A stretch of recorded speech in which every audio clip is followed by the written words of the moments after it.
কোরআন শরীফের ভিতরে বলেছেন লাশ-শামসু ইয়ামবাগি লাহা আন তুদরিকাল কামারা ওয়ালাল লাইলু সাবিকুন নাহার ওয়া কুল্লুন ফি ফালাকি ইয়াসবাহুন। প্রবল জ্ঞানী হইবে যাহারা, আপন মনেতে বুঝিবে তাহারা। রাত্রি পারে না আগে যাইবার, দিনের স্থান করি অধিকার। চন্দ্র বাঁধে না সূর্যের গায়েতে, সূর্য পারে না চন্দ্রকে ধরিতে। যার যে স্থান বহাল রাখিয়া ভ্রমণ করিছে খোদাকে ডরিয়া। একটি নির্ধারিত সময় সীমা পর্যন্ত আপন আপন কক্ষপথে সব দৌড়াদৌড়ি করবে, কারো সাথে অ্যাক্সিডেন্ট হবে না কারো। ওয়াকুল্লুন ফি ফালাকি ইয়াসবাহুন। যা আছে মহাশূন্যে সব ঘুরতেছে। কে বলে? বলেন সবাই, কে বলছে? কোন সূরা? সূরা ইয়াসিন। আবার শুনুন, আল্লাহ পাক ফয়সালা দিচ্ছেন ঘোরে কেডা? শুধু সূর্য ঘোরে না, শুধু চন্দ্র ঘোরে না, আল্লাহ মহাশূন্যে যা রেখেছেন সব ঘুরতেছে, সবই সন্তরণশীল, সব গতিশীল। সুতরাং ফয়সালা তো আল্লাহর কাছ থেকে নিতে হবে। পৃথিবী সৃষ্টি করেছেন, মানব গোষ্ঠী সৃষ্টি করেছেন এবং মানুষের প্রয়োজন মিটিয়েছেন। এই মানুষগুলিকে কে সৃষ্টি করেছে? মানুষ সৃষ্টির ব্যাপারেও দার্শনিকরা মানুষদেরকে বিভ্রান্ত করে। যা কলেজে বিশ্ববিদ্যালয়ে পড়ানো হয়, এই কোরআন শরীফ বিশ্ববিদ্যালয়ে পড়ানো হয়? হ্যাঁ হয়। কয়েকটা আয়াত, কয়েকটা সূরা পরীক্ষায় পাশ করার জন্য একটু একটু অপশনাল রেখে দেওয়া হয়েছে। বর্তমান যে শিক্ষা কমিশন, শামসুল হক শিক্ষা কমিশন রিপোর্ট মন্ত্রী পরিষদে অনুমোদন করেছে বর্তমান সরকার। এই শিক্ষানীতিতে বলা হয়েছে ক্লাস 1 থেকে নিয়ে ক্লাস 5 পর্যন্ত ধর্মীয় শিক্ষা দিতে দেওয়া হবে না। তাহলে ক্লাস 5 পর্যন্ত যদি ধর্মীয় শিক্ষা না থাকে, তাহলে ক্লাস 6-7-এ ওঠার পর আলিফ জাওরা বাজাবর বা আনাকুম জানাকুম ছেলেরা পড়বে? মেয়েরা পড়বে? আসল উদ্দেশ্য হলো ইসলাম থেকে জাতিকে দূরে সরাবার জন্য ষড়যন্ত্র। এই সরকারের প্রণীত শিক্ষানীতি আমরা মানি না। আপনারা মানেন? যেই মাদ্রাসা মানুষের চরিত্র সৃষ্টি করে, বর্তমান সরকার সেই মাদ্রাসাগুলি একটা একটা করে ধ্বংস করার পরিকল্পনা গ্রহণ করেছে। সুতরাং আসল শিক্ষা হলো কোরআনের কাছে। আসল শিক্ষা কোথায়? কোরআনের কাছে। কোরআন যদি শিখানো হতো, কোরআন যদি শিখানো হতো কলেজে বিশ্ববিদ্যালয়, তাহলে গতকাল চট্টগ্রাম বিশ্ববিদ্যালয় থেকে যেসব ছেলেরা বিশ্ববিদ্যালয় কর্তৃপক্ষ কর্তৃক বরাদ্দকৃত, হাইজ্যাক করা নয়, বরাদ্দকৃত 4খানা বাস দিয়ে কোরআন শুনতে আসতে চেয়েছিল, বর্তমান সরকারের তথাকথিত সোনার ছেলেরা আসতে দিল না। কোরআন যদি তারা পড়তো, তাহলে কোরআন শরীফ শুনতে তারাও আসতো। কপাল পোড়া। জোরে বলেন কি? আরো জোরে বলেন কি? কপাল পোড়া। সব ভালো লাগে, কোরআন ভালো লাগে না। এদেরকে শিখানো হয়েছে, আরে তোমরা তো মানুষ না। বলে আমরা কি? তো তোমাদের ডারউইন বাবাজি বলে নাই, শোনো নাই? কি পড়ো টড়ো তোমরা, বুদ্ধি শুদ্ধি রাখো না। ডারউইন বলেছে, থিওরি অফ ইভলিউশনের মধ্যে বলেছেন মানুষ মানুষ না। বলে কি? মানুষ হলো বান্দর। কপাল পোড়া। কি কপালে লেখা থাকে? কাজে কামে প্রকাশ হয়ে যায়। ডারউইন বলল মানুষ মানুষ না। আলফ্রেড বললেন মানুষ হলো মানুষ, মানুষই ঠিক, তবে মানুষ হলো সেক্স সর্বস্ব জীব। সেক্স সমস্যার সমাধান করলে মানুষের সব সমস্যার সমাধান হয়ে যাবে। কার্ল মার্কস বললেন মানুষ হলো পেট সর্বস্ব জীব, পেট সমস্যার সমাধান করে দিলে সব সমস্যা শেষ। আর ডারউইন বললেন মানুষ মানুষই না, মানুষ কি? বলে বান্দর। ওরাং ওটাং শিম্পাজি আর ব্যাং থেকে মানুষের উৎপত্তি হয়েছে।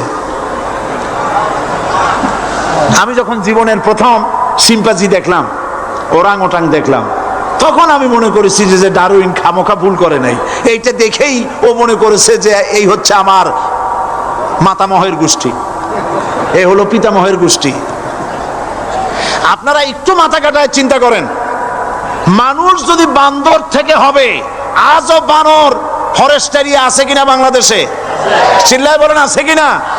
তো মানুষ যদি বান্দর থেকেই হবে, আপনারা কি কোনোদিন দেখেছেন যে একটা বান্দরের কোমর পর্যন্ত মানুষের মতো হয়ে সারছে? আর কিছুদিন গেলেই পুরা মানুষ হয়ে যাবে, গলা পর্যন্ত মানুষের মতো হয়ে গেছে, আর কদিন গেলেই মানুষ হয়ে যাবে। দেখছেন কখনো?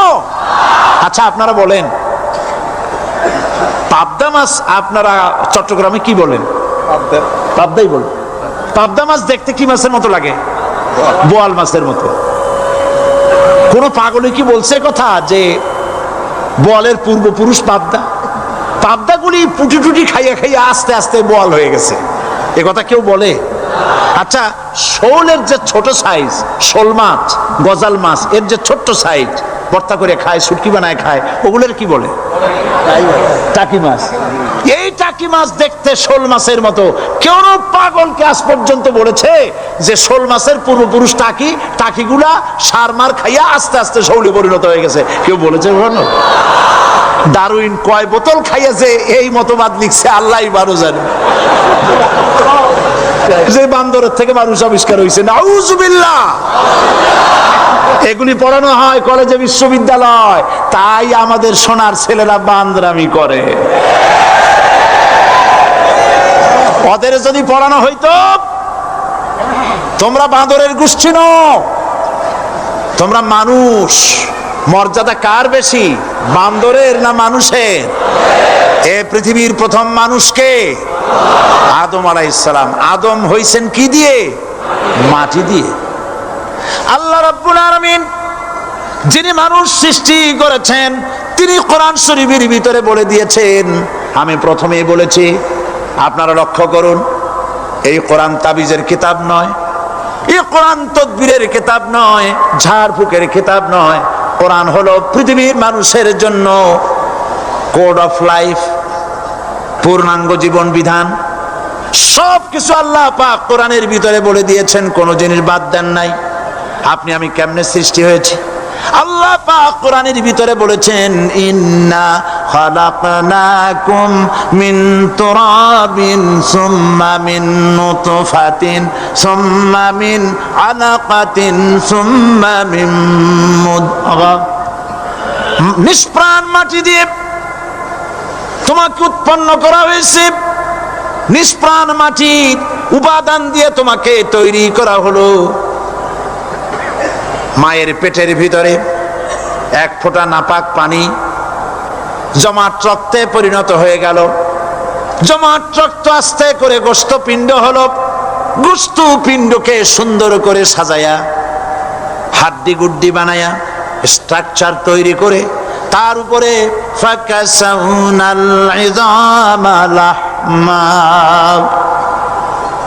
চামড়া দিয়ে গোস্ত দিয়া সাজায়া সুন্দর করে বানালাম।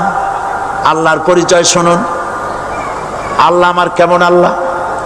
মায়ের পেটের ভিতরে সন্তান বানায়া, এরপরে যখন রূহ দেওয়া হয়েছে, ক্ষুধা লেগেছে, খাবারের প্রয়োজন হয়েছে, আল্লাহ রাব্বুল আলামিন ওই কচি বান্দা মায়ের পেটে বসে কি খাবে, সেজন্য তার মা চিন্তা করে নাই, বাবা চিন্তা করে নাই, সরকার চিন্তা করে নাই।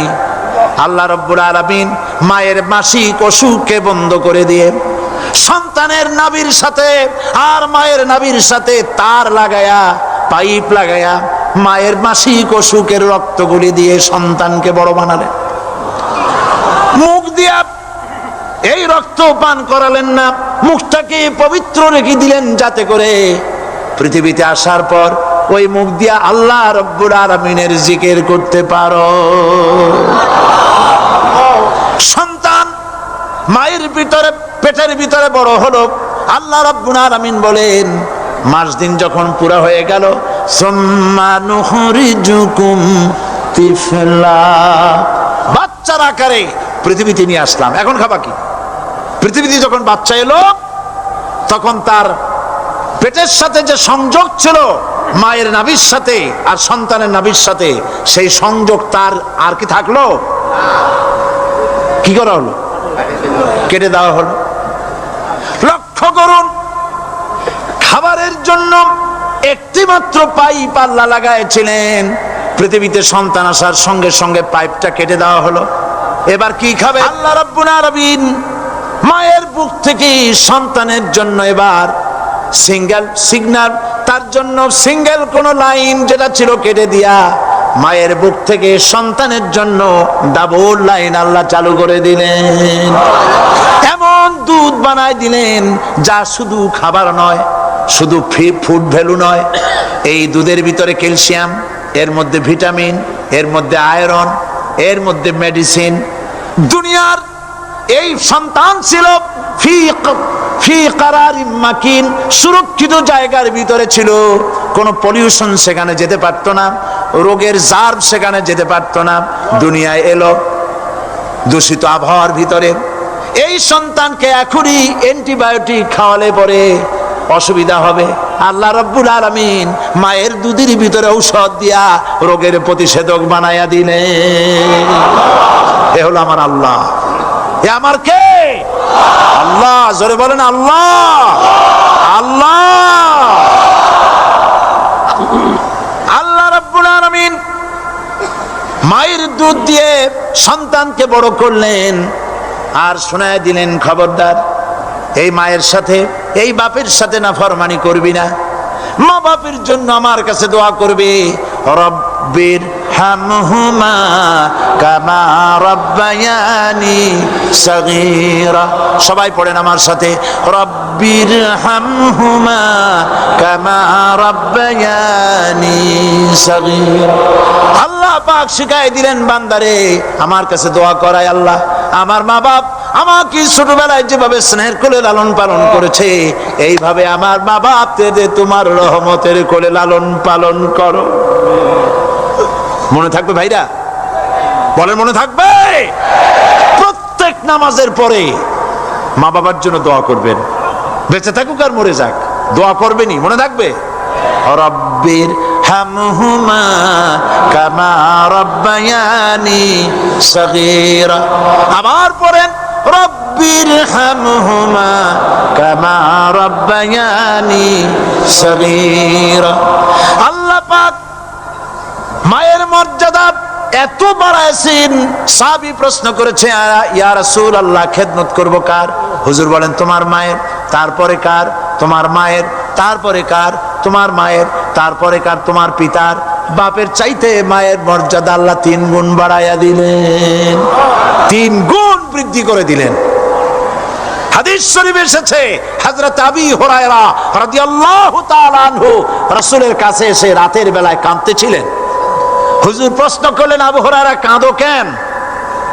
হযরত আবু হুরায়রা বলছেন, হুজুর মা আমাকে মেরেছে। তিনি প্রশ্ন করলেন, আচ্ছা মা তোমার মারলো কেন? তুমি কি কোনো বেয়াদবি করছো? তিনি বললেন না। তবে মারলো কেন? হযরত আবু হুরায়রা বলেন, ইয়া রাসূলুল্লাহ আপনার খেদমত থেকে বাড়ি ফিরতে আমার দেরি হয়ে গিয়েছিল। গভীর রাত্রে যখন বাড়ি গেছি, মা আমাকে প্রশ্ন করলেন, বাবা দেরি হলো কেন, কোথায় ছিলি?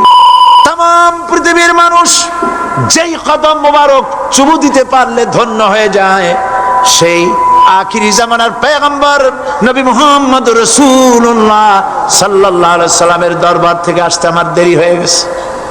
ইয়া রাসূলুল্লাহ আমার মা আপনার নাম শুনে তার গা জ্বলে উঠল। তিনি কাফের, মুশরিকা। আপনার নাম শুনে অগ্নি শর্মা হয়ে আমাকে ধরে পিটানো আরম্ভ করলেন আর বললেন, আবু হুরায়রা হয় মুহাম্মদ সাল্লাল্লাহু আলাইহি সাল্লামের বাড়ি ছাড়বি, নইলে আমার বাড়ি ছাড়বি, কি করবি বল? মার খেতে খেতে আমি বললাম, মা তোমার গায়ে যত শক্তি আছে আমারে মারো, তোমার বাড়ি শুদ্ধ, তাম দুনিয়াটা ছেড়ে দিতে পারি, মুহাম্মদ রাসূলুল্লাহর কদম মোবারক ছেড়ে দিতে পারি না। হুজুর আমার মা গলা ধাক্কা মেরে আমাকে বের করে দিয়েছেন। হুজুর বলছেন, আবু হুরায়রা মা তোমাকে মেরেছে আর আমার কাছে নালিশ করছো, আমি তোমার মায়ের কোনো বিচার করতে পারবো না। সুবহানাল্লাহ। এত বড় পাওয়ারফুল নবী, শানওয়ালা, ইজ্জতওয়ালি, বরকতওয়ালি, এত বড় নবী বলছেন মা মেরেছে, আমার করার কিচ্ছু নাই। সুবহানাল্লাহ। তোমার মা মুশরিকা হোক আর যাই হোক তোমার মা। সুবহানাল্লাহ বলেন। আমার বন্ধুগণ, হযরত আবু হুরায়রা বলেন, ইয়া রাসূলুল্লাহ, মায়ের বিরুদ্ধে কোনো অভিযোগ নিয়ে আমি আপনার কাছে আসি নাই। হুজুর বললেন, কেন আসছো বলো খুলে। আবু হুরায়রা বলেন, হুজুর আমি জানি আপনি আল্লাহর দরবারে যদি কোনো ব্যাপারে হাত তোলেন আল্লাহ মঞ্জুর করে ফেলেন। আপনি দয়া করে আমার মার জন্য দোয়া করেন, আল্লাহ যেন হেদায়েত দিয়ে দেন। আমার নবীজি দুখানে হাত উত্তোলন করলেন, বললেন, আল্লাহুম্মা ইহদি উম্মা আবি হুরায়রা, আয় আল্লাহ আমি দোয়া করতেছি আবু হুরায়রার মাকে হেদায়েত নসিব করো। হুজুর হাত তুলে মোনাজাত করছেন, আবু হুরায়রা দৌড় দিলেন বাড়ির দিকে। কয়েকজন সাহাবী হযরত আবু হুরায়রার জামা টেনে ধরেছে, এই ভদ্রলোক দৌড়ায় কেন? এত শান্ত মানুষ, কখনো গরম হয়ে কারোর সঙ্গে কথা বলে না। এই মানুষটা দৌড়ায় কেন? কোনো বিপদ হইল নাকি? জামা টেনে ধরে বলে, আবু হুরায়রা দৌড়াও কেন? হযরত আবু হুরায়রা বলেন, জামা ছেড়ে দাও, কোনো বিপদ আমার হয় নাই, আমি দৌড়াইয়া বাড়ি যাই দেখতে চাই। আমি দৌড়াইয়া আগে বাড়ি যেতে পারলাম না, আমার নবীর দোয়া আগে আমার বাড়ি চলে গেছে, আমি এটা দেখতে চাই। হযরত আবু হুরায়রা দৌড়াতে দৌড়াতে বাড়ি চলে গেছেন। দরজায় নক করলেন, ভেতর থেকে আওয়াজ এলো, কে? তিনি বললেন, আমি আবু হুরায়রা। মা দরজা খুলে দাও, আমি তোমার সন্তান। মা বললেন, বাবা অপেক্ষা করো, দরজা খুলতেছে। হযরত আবু হুরায়রা বলেন, মায়ের গলার আওয়াজের ভেতরে কুফরি কর্কশতা পেলাম না, মায়ের গলার আওয়াজের ভেতরে তাওহীদের নরমিয়াত পেলাম। আমার কাছে মনে হলো আমি আবু হুরায়রা বাড়ি আসার আগে নবীজির দোয়া আল্লাহর আরশে পৌঁছে গেছে। আবু হুরায়রা বলছেন, মা আমার কিছুক্ষণ পরে ঘরের থেকে বেরিয়ে এসেছেন, আমি দেখলাম মায়ের শরীর ভিজা, মাথার চুল দিয়া পানি টপকাচ্ছে। মা আমার বললেন, বাবারে তোমাকে মারার পর আমি নিদারুণ অনুশোচনায় পড়েছিলাম, মনে মনে ভাবলাম, আহারে আমার সন্তানরা আমি কেন মারলাম? সে তো কোনো খারাপ কাজ করে নাই, কোনো খারাপ জায়গায় যায় নাই, এত ভালো মানুষ যার সম্পর্কে লোকেরা খামোখাই মিথ্যা কথা বলে, এই ভালো মানুষটার কাছে গেছে, সেজন্য আমি মারলাম কেন? বাবা গো, আমি আমার ভুল বুঝতে পেরেছি, জীবনের ভুলও ধরা পড়েছে, আমাকে জলদি করে নিয়ে চলো বিশ্ব নবীর দরবারে।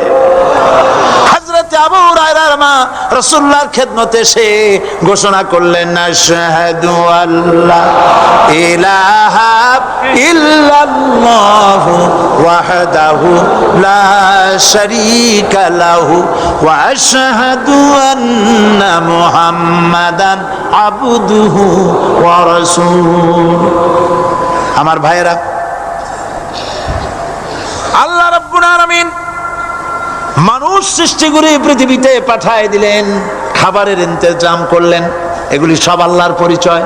আল্লাহরে চেনার জন্য বড় বড় কিতাব ঘাটা লাগে না, কিসমতে যদি থাকে দুই একটা দৃষ্টান্ত যথেষ্ট হয়ে যায়। সুবহানাল্লাহ, সুবহানাল্লাহ, দুই একটা দৃষ্টান্ত যথেষ্ট। আল্লাহ পাক সমস্ত সৃষ্টি জগৎকে তৈরি করলেন, সৃষ্টি করলেন, আর তাদের খাদ্যের ব্যবস্থা করলেন। কে করেছেন খাদ্যের ব্যবস্থা? খাদ্য দেন আল্লাহ। কিন্তু অহংকারী যারা, তারা বলে দেশের বাম্পার ফলনের জন্য সমস্ত কৃতিত্ব সরকারের। বলেন আস্তাগফিরুল্লাহ, বলেন নাউজুবিল্লাহ। এদের একজন বলছিল, 3 বছর কিছু দিবার পারুম না, লোকেরা কয় আমরা না খাইয়া থাহুম, আল্লাহ কয় আমিও দেহুম, কদ্দুর পারো না খাইয়া থাকতে। ফসল কে দেন? জোরে বলেন, কে দেন? বাম্পার ফসলের ফলনের দাবি সরকার করতে পারে না, এটা কুফরি, এটা শিরক। জমিনের ফসল কে দেন? আকাশের বৃষ্টি কার? পানি কার? সার কার? সব আল্লাহ পাক। আল্লাহ পাক কোরআন শরীফে বলেছেন, লাইন শাকারতুম লাযীদান্নাকুম ওয়া লাইন কাফারতুম ইন্না আযাবী লাশাদীদ। আমার নিয়ামতের শুকর যদি আদায় করো বাড়ায় দেব, আর যদি কৃতজ্ঞ